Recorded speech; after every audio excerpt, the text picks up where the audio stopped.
This is going to be a response letter written to the person who wrote a letter titled To the One That Made Me Believe in Almost, aka written to my husband. But before I can read the letter and say my piece, it's really important to provide a little bit of background because her audience is only hearing one version of a story. And I kind of have to tell you how the story began in order to understand the letter. Okay? So, my husband and I met in college. At the time, I was in another relationship.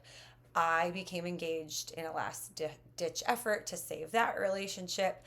But when my husband and I met, there was an instant connection between us that was impossible to ignore. Looking back, it felt magical. The chemistry was undeniable, and I realized it wasn't fair to continue my relationship and my engagement when I was feeling very strong for someone that I barely knew. I ended my engagement, and my husband and I fell hard and fast for each other. For a while, we dated long distance. He was living in another state, and during that time, we spent hours upon hours talking about our lives, our past relationships, and our futures. One thing he told me is he'd never really been in a serious relationship and admitted he had commitment issues. He also told me about a woman who had been one of his closest friends for a long time. He explained that there had always been some curiosity about whether there could be more than just friendship, but the timing had never seemed right. They would try it, life would get in the way, circumstances would change, and whatever possibility existed was always very short lived. At first, I didn't care. I was okay with their friendship, but the more we talked, the more I realized that there was some unanswered questions he had. I knew I would never be somebody's backup plan, or second choice for that matter. So at one point, we ended our relationship. I told him he needed to figure out what he wanted, and if there was unresolved feelings, he needed to figure it out because I wasn't willing to spend my life if he was wishing he chose someone else. The break didn't last long. A couple of weeks later, he came back and told me he knew exactly what he wanted. He chose me. And there I was waiting for him because he was my unconditional and final love out of all the loves I had experienced in my 23 years of life at that time. I had my first love, I had my messy love, relationships that weren't even love, and then he was my last love. And I knew it. After that, life moved very quickly. We moved in together. I unexpectedly became pregnant despite taking every precaution imaginable. To this day, that still feels unbelievable. But looking back, I think God knew the storm that was coming, and He gave us our daughter early so we would always have a connection that would not pull us away. We got married in a small ceremony surrounded by family, and we began building a life together. Like many young couples, we eventually discovered that real life looks very different than falling in love. We were young and we felt pressured into marriage because of our pregnancy. Marriage was harder than either of us expected. Parenting was harder than either of us expected. And then life handed us challenges that neither of us were anywhere near prepared for. While I was pregnant, his father was tragically killed in an accident. It devastated him. Looking back now, I don't feel either of us fully understood the impact that this loss would have on him. His father, who was most excited to meet his granddaughter, was never able to even hold her. Shortly afterwards, he started to experience severe panic attacks, anxiety, and he entered one of the darkest seasons of his life. And our marriage began to struggle under the weight of grief, stress, young parenthood, and emotional exhaustion. I was overwhelmed raising a child when my husband's job kept him away from work a lot. My resentment started to build. We both questioned whether we were happy. We both questioned whether we could make our marriage work. There were more tears than smile, and I remember that very vividly. And during that season, he made one very giant mistake. Instead of turning fully toward our marriage, he turned towards someone familiar. He found emotional comfort in an old friendship, the friendship from his past that he had already walked away from romantically. She was in love with him, and he knew it, so it was an easy path to follow in his confusion. What began as an emotional support eventually crossed boundaries and became an emotional affair. It never became physical, but emotional affairs are painful. Emotional affairs still cause damage, and emotional affairs still hurt families. And in that vulnerable state, he made promises he never should have made. He said things he never should have said. And he offered hope and possibilities that he had no business offering because he was confused, hurting, scared, and struggling. Let me be clear. Let me be very clear. None of this excuses his choices, but it does provide context because the context is necessary when I actually read my letter. This introduction is not about a man secretly living two lives or choosing between two women. It's about a young marriage breaking under pressure, a husband who was emotionally lost, and two people who had to decide whether they were willing to do the hard work of rebuilding. That was me and him, if you didn't realize that already. So here is to my letter. To the woman who calls herself the one who was almost, or as I know you, the other woman. I listened to your story. I did. I really did. And I want to know that when you decided to make my marriage part of your public narrative, you have now made me part of the conversation. I listened to a version of a time in my life being discussed publicly by someone who never had the courage to speak to me directly. You had your opportunity to tell your side, and I even reached out to speak to you.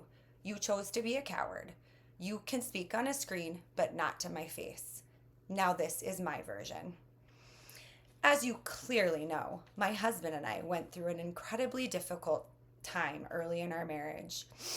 And this was years ago, little over 16 to be exact, I think. You took that as a way in.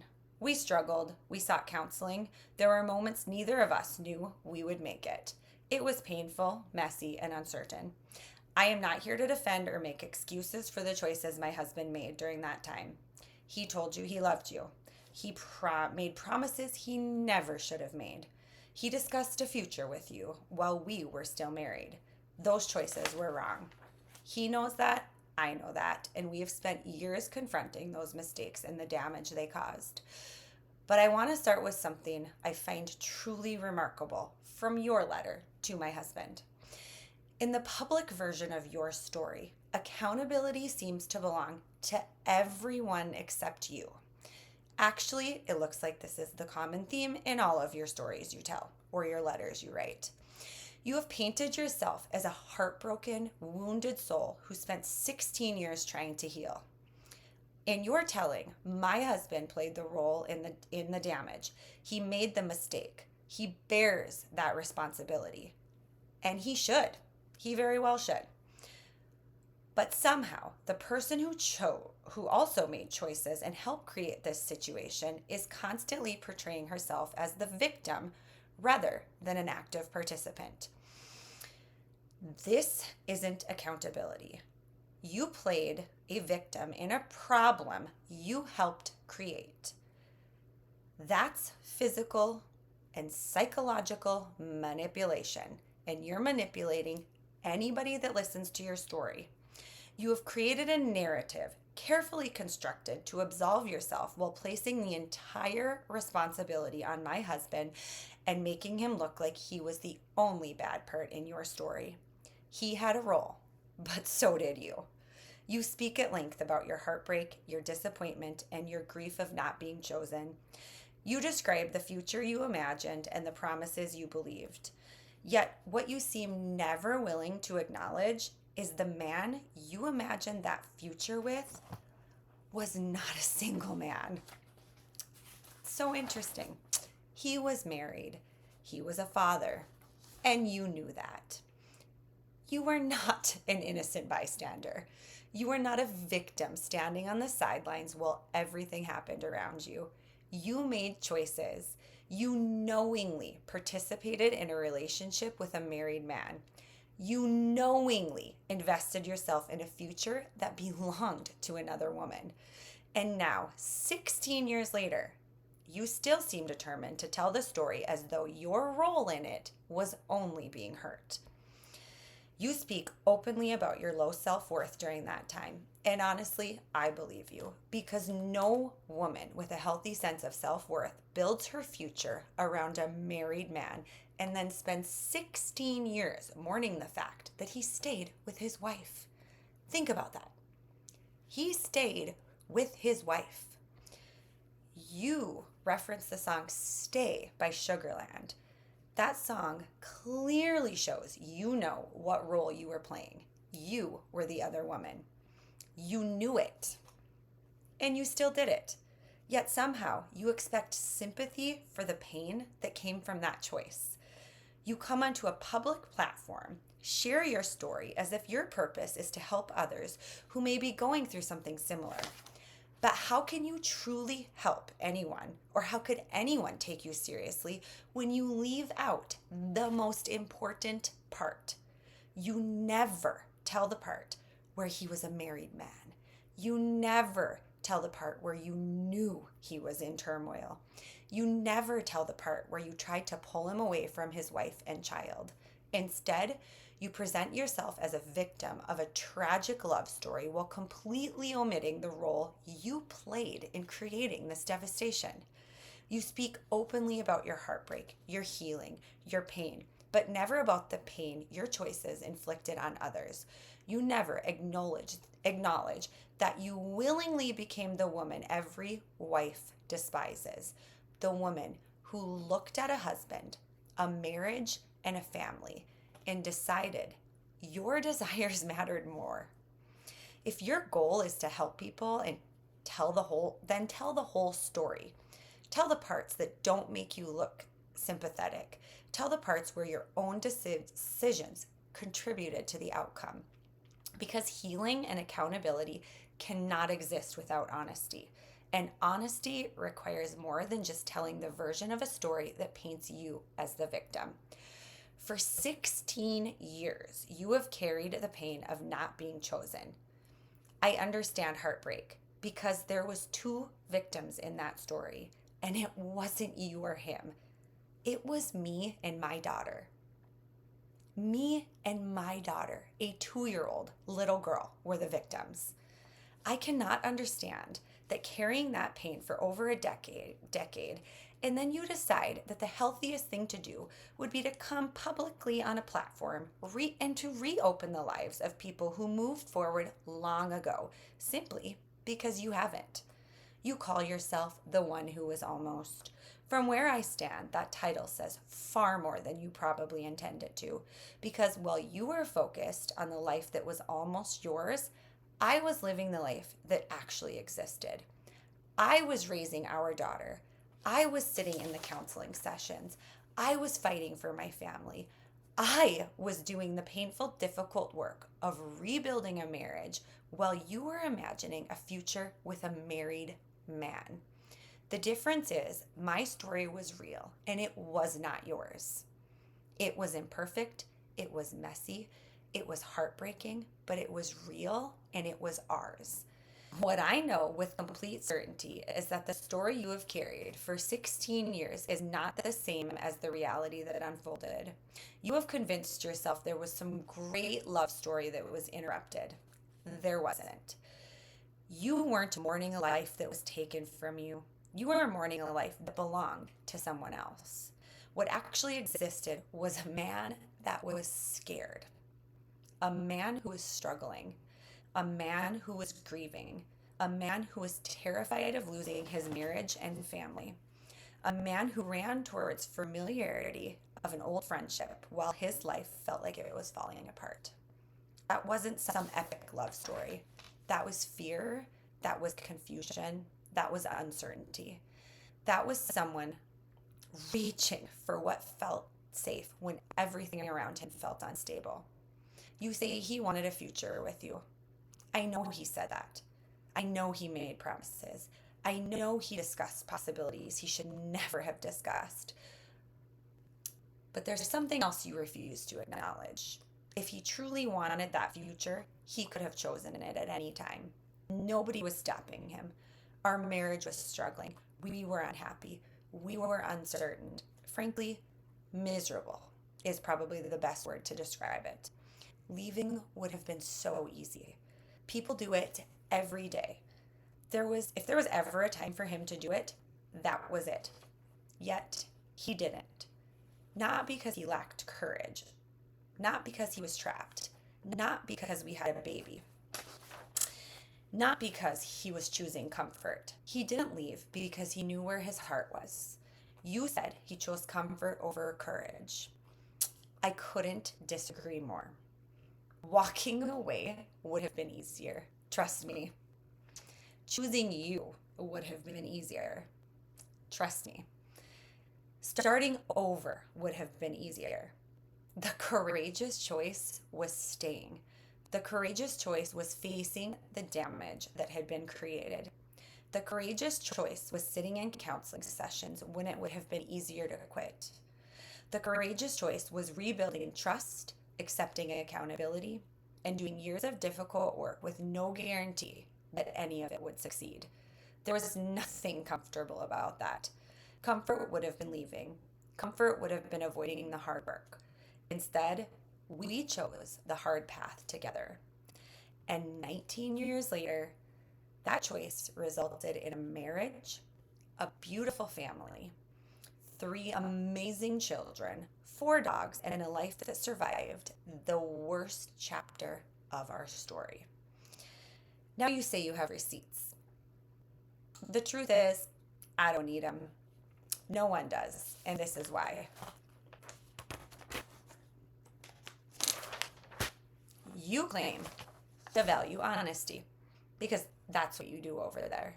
But honestly, your credibility should disappear the moment people learn what you intentionally left out of your letter. You tell stories that demand sympathy and understanding, yet you omit the fact that would require accountability. You present a carefully edited version of events, and you call it the truth. If honesty is the true standard, then honesty requires telling the entire story, not just the parts that make you look wounded, misunderstood, or innocent. Once people hear what was left out, they can decide for themselves how much weight to give the rest of what you say. You have receipts from 16 years ago. Yay! I have 19 years. 19 years of marriage, 19 years of growth, 19 years of healing, 19 years of accountability, 19 years of forgiveness, 19 years of choosing each other when it had been way easier not to. That doesn't erase what happened. That doesn't excuse his choices. It doesn't make anything wrong right. But it does mean our story did not end where you believed yours was beginning. Our life was not yours to take. This brings me to my final and most important point. You were speaking publicly about a man you no longer know. I know you didn't say his name, but anyone who knows us or knows you knows exactly who you're talking about. It took me 30 seconds to realize you were discussing my husband. You knew a version of him from college. You knew a version of him during the darkest and most difficult chapter of his life. You knew a version of him when he was grieving, struggling, making poor decisions, and hurting people. But you do not know the man he became. You do not know his character, his values, or his growth because you were gone. You do not know the husband who fought for his marriage when it would have been easier to walk away. You do not know the man who shows up every single day for his family. You do not know the countless sacrifices, lessons, failures, victories, and years of growth that has transformed him into the man he is today. You do not know the man who surprised me with an entire vow renewal for our 10-year anniversary. You do not know the life we built. You have zero clue. Yet somehow, from a distance, you feel qualified to make judgments about his character, to say he lacks values, to suggest he's a bad person. You lost the right to speak about who he is because you do not know him anymore. You know nothing about the man he became. I do. I have lived beside him every single day for 19 years. The truth is, you are describing a version of him that no longer exists. I will not sit quietly while you define him with 16-year-old information and memories. Those words do not belong in your mouth. And while you question his character, I have to ask, what about your character? What values guided the decision to pursue a married man? What values guided the decision to participate in an emotional affair that you knew would hurt another woman and a child? What values guided the decision to resurrect a 16-year-old situation on a public platform without any concern for the people who spent these 16 years rebuilding their lives? Those are the values to question, not his. For years, you've positioned yourself as the victim of this story. You were hurt. I don't dispute that. But you were not the only person hurt. Did you ever stop and think about the pain your choices caused me? Never once have you taken accountability for what you did to me. At least he did. You did not. I've never even spoken to you. Because while you were grieving the life you didn't get, I was rebuilding the life that remained. Brick by brick, day by day, year by year. You have built an entire narrative around what you believe happened. But I know the story too. After our marriage survived this chapter, my husband told me everything. I know about the conversations. I know about the messages. I know about the promises. I know about Bismarck. I know that you wanted to meet my daughter. My daughter. I know far more than you ever thought I would know. The difference is, I don't build my identity around it. You are still telling a story of what almost happened. I am living the story of what actually happened. You are still mourning a future that never existed. We built one. So yes, tell your story. Talk about your hurt. Talk about your disappointment. Talk about the promises that were made. But tell all of it. Tell the part where he was married. Tell the part where he had a wife and a child that already existed. Tell the part where you knew that and you didn't care. Tell the part where real people had to live with the consequences. Tell the part where you put your desires over what was right. Tell the part where the man involved confronted the worst mistake of his life and spent years becoming a better husband, father, and person. Tell the whole story in your letter, not just the parts that make you the victim. And before I close, there's one last thing that I need to say loud and clear. I did nothing wrong. Never. I have kept quiet. I have smiled. I have been nothing but cordial. I was not put in this story by my choice. I would never have even given this situation another thought in my wildest dreams had you have not decided to come on and reopen scars that were completely healed by a letter to a man from 16 years ago. For 16 years. And you know exactly by who. I have received judgment, glares, assumptions, and hostility because of a story that never told the truth. In fact, just 3 weeks ago, there was an incident that was far more embarrassing for you and the person speaking than it was for me. It was actually laughable. People in your circle have defended you as though my husband committed some unforgivable offense by himself. By himself. He didn't do that by himself. You did that together. I was a bystander in the background that you didn't think once about. But yet, I'm the one who has been treated unfairly. Think about that. He chose to stay with his wife. And the wife is punished for it. He chose to stay with his family. He chose his final love story, not yours. He chose to stay and do the work. Even in your version of events, I did nothing wrong except be the woman he chose. I was not the one who pursued a married man. I was not the one who participated in an emotional affair. I was not the one making promises outside of our marriage. I didn't do anything. I was simply his wife. Yet somehow I have carried the consequences for the choices that were never mine. I won't do it anymore. I refuse to do it anymore. I have carried the burden for far too long. Everyone needs to move on.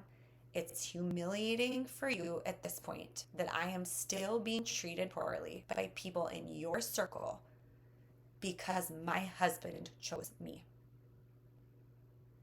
I genuinely wish you peace because holding on to almost for 16 years sounds absolutely exhausting.